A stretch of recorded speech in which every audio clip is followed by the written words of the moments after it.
Hello everyone, welcome to my video today. Today I have a really cute little box we are making today. We are making this little tiny, and it's small, it's a cute little box. So we are making this little box and it holds one of these little Hershey milk chocolate bars. I shared with you on Wednesday another box, and I'll show that one to you in a second. I shared with you on Wednesday another box that held two of those little bars in here, so you can check that out. It's on my YouTube channel, it's on my Facebook page, and it's on my blog, so you can check that out if you want to check out this sweet little box that holds two of them. But today this is what I'm going to show you. I'm going to show you how to make this sweet little box. This is perfect for like teacher appreciation. You can drop these in teacher boxes. You can send a whole stack of them to your kids' school with them. They are pretty affordable. This is the package that I got. I actually got a bunch of these little packages. There's 12 of them in here, and you can make a bunch of them. These hold one little Hershey bar, so you can make 12 of them from one package, and it's pretty affordable. So we're going to start with the box. So I'm actually using Orchid Oasis for this one. This one is Sweet Sorbet, so I have them in both colors here so you can see. We're going to make the Orchid Oasis one today. So we're going to start with the box, and then we'll talk about all the stamping and stuff in a minute. So let me get out my Simply Scored. Now all of the measurements are in the video description, and they'll be on my blog, so you don't have to worry about writing any of them down. So for your box, you're going to need a piece that is 4.5 by 4. And let's go ahead and start on the short side. So on the 4-inch side, we are going to score it at 1/2 inch, 1 3/4, 2 1/4, and 3 1/2. Rotate it to your long side, to your 4.5 inch side, and we're going to score it at 1/2 inch, at 3 1/2, and 4. Okay, so that's it for the scoring. We're going to put this away, and we are going to get out our bone folder and burnish on all of the score lines. So just go through with your bone folder, give everything a nice little burnish. Your bone folder is your secret weapon when making boxes. If you are shopping this month and you are shopping my online store, this is my May host code. When you use my May host code, you get extra benefits. All orders receive a PDF with 3 exclusive projects. If your order is over $50 or more, you're also going to receive the Make and Take kit that coordinates with that, with those projects in the PDF. All right, so this is my little tab is stuck inside. So this is it opens on the side, so it's like a side open box. Your little treat is going to go inside. So there on the paper that you scored on the long side, there's 2 score lines on one side. That's going to be your little lid and flap, okay? So we're going to start with those on the right side, and we're going to go through. There's a 1/2 inch tab over here and a 1/2 inch tab over here. It's pretty symmetrical, so where you start doesn't matter. I've made a bunch of these, and I've always started with this on the right, so that's what we're going to do. So on the 1/2 inch tab, you're going to cut up.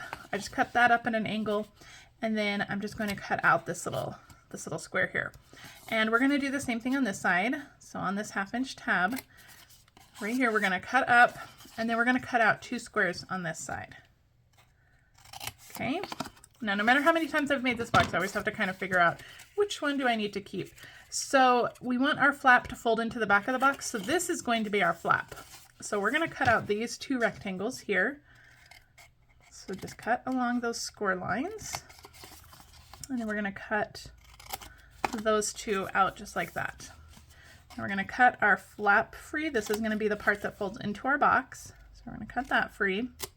And we want little tabs to go into our box, so we're just going to cut off one of these on each of those. Now go in and just trim these just a little bit, just to clip off the corners. That'll help your box go together a little easier.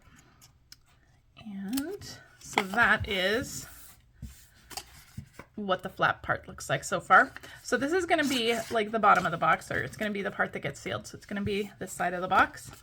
So we are just going to go through and cut straight up on the rectangle pieces, and then similarly to what we did up here, we're just going to go through and trim off the little the little corners on the squares here. These are going to be hidden. Nobody's ever going to see these, so don't worry about making these perfect. It's fine. All right, so this is what it should look like. Okay. Now we're going to do a little bit of punching on here. I want to just round the corners of the flap that's going to get tucked in. So I have just a corner rounder here. You can use any corner rounder you have. Stampin' Up! Does not currently sell a corner rounder punch. So whatever you have, use that. And we're just going to round the corners on that flap that's going to tuck under. Okay. One more thing that we're going to punch. I have this little, I should have looked up the name of it. It's a little label punch. It's very cute. And I am just going to kind of eyeball that into this area right here.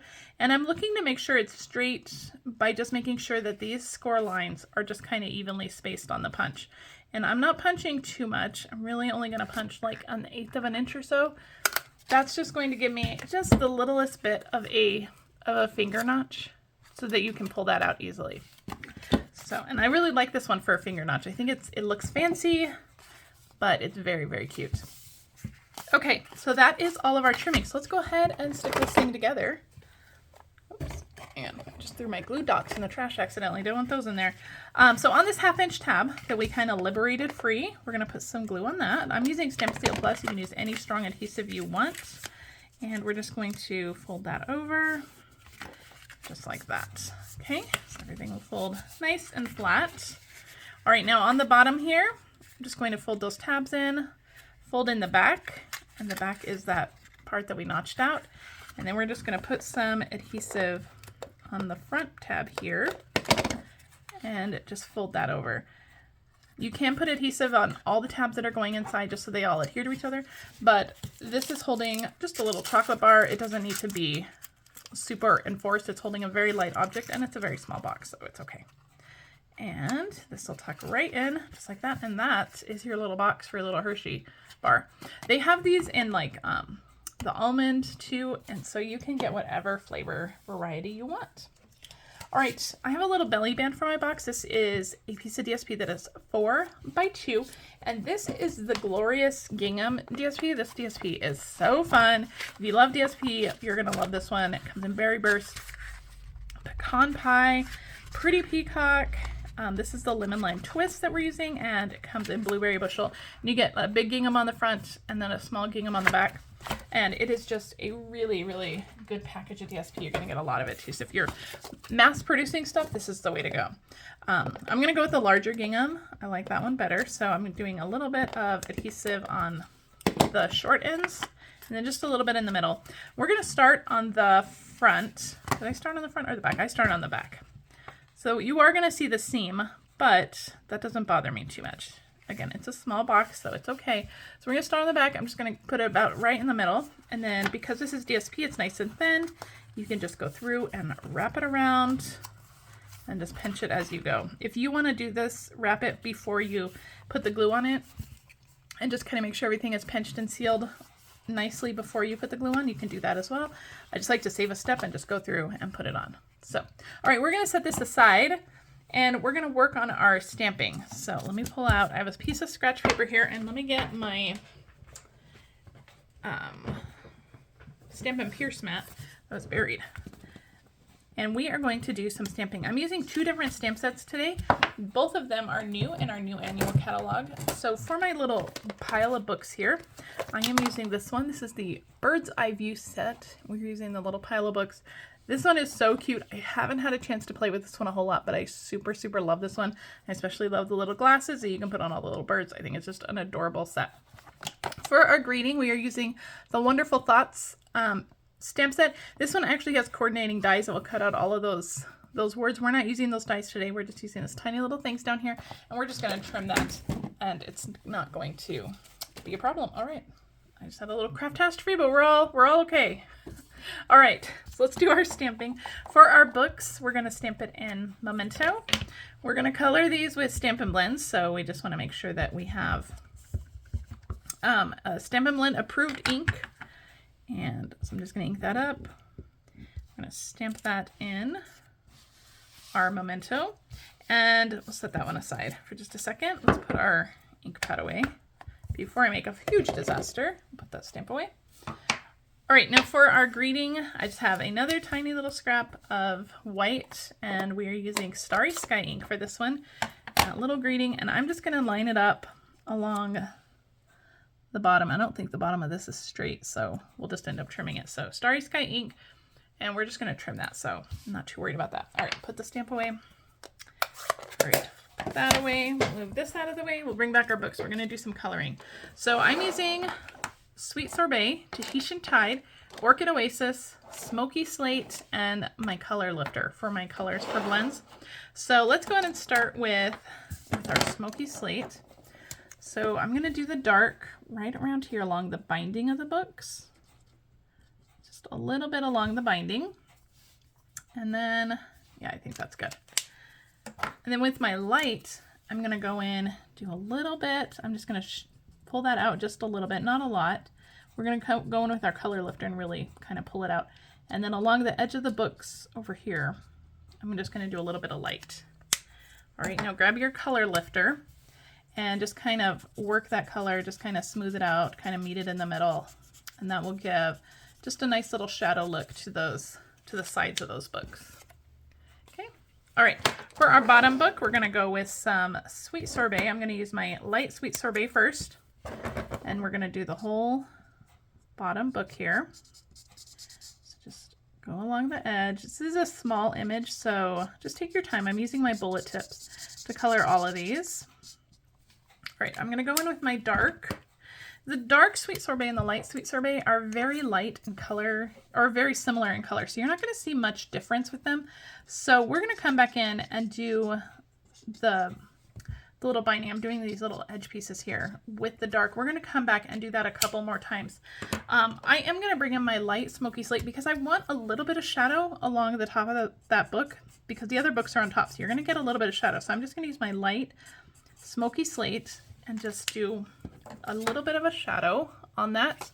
And then I'll come back in with my light Sweet Sorbet and just go over that, and that will blend it back out. That'll turn it back to that Sweet Sorbet color, so we don't have to worry about it being gray, but it's going to give that that shading that we want. And then again with the dark, just on these little binding pieces there. All right, if you want to go back in with the dark just to kind of highlight that a little more, you can. All right, our Orchid Oasis for our next book, and we're going to just use the light. We're going to go over the whole thing with the light for the middle book. Okay, real fast here. This is a really simple image to color, but it's so cute. And if you know your school colors, you can color the books for your the colors of your school. I think that would be really cute. All right, now for this one, we are going to do this middle section. So I'm going to kind of highlight the top and the bottom of this middle section of the binding here. And then I'm going to come back in. Well, I'm going to do the dark. I'm going to go with the dark still. We're just doing the kind of the top where it's stacked, where it's going to be a little bit more shaded, and then we'll come back in with the light. And we're going to blend that out, that middle section, and then we'll just blend out that binding a little bit, and that's going to give that shadow illusion on there. Okay, all right, last one is our Tahitian Tide. Let's start with our light. And we're going to just color that with the light right around those little corners. It's where it's the most trickiest. If you can hear little footsteps, that is my dog. He came wandering in here to wonder why I'm talking to myself. So that's my dog just wandering around the house saying, who are you talking to? Why aren't you talking to me? All right, now on these, we're just gonna do the top and the bottom ones in the dark. And I'm gonna do just along the line of that on the binding, and then on the other side on the top of the book too, and then down the bottom of the book like that. I don't know if you can see where I put that dark. All right, and then back in with the light, just kind of blend out the binding, and then the front of the book, just kind of blend that out. All right, and that's our coloring for our books. They're so cute, they're so colorful. Now there's no dies for this set, unfortunately, so you do need to fussy cut them out. So I already have one ready to go. So this is gonna go with dimensionals onto our box. Let me find that. A couple dimensionals on here. That will go right on our on our box. And just like that. Now let's pull our greeting back. We have our scissors.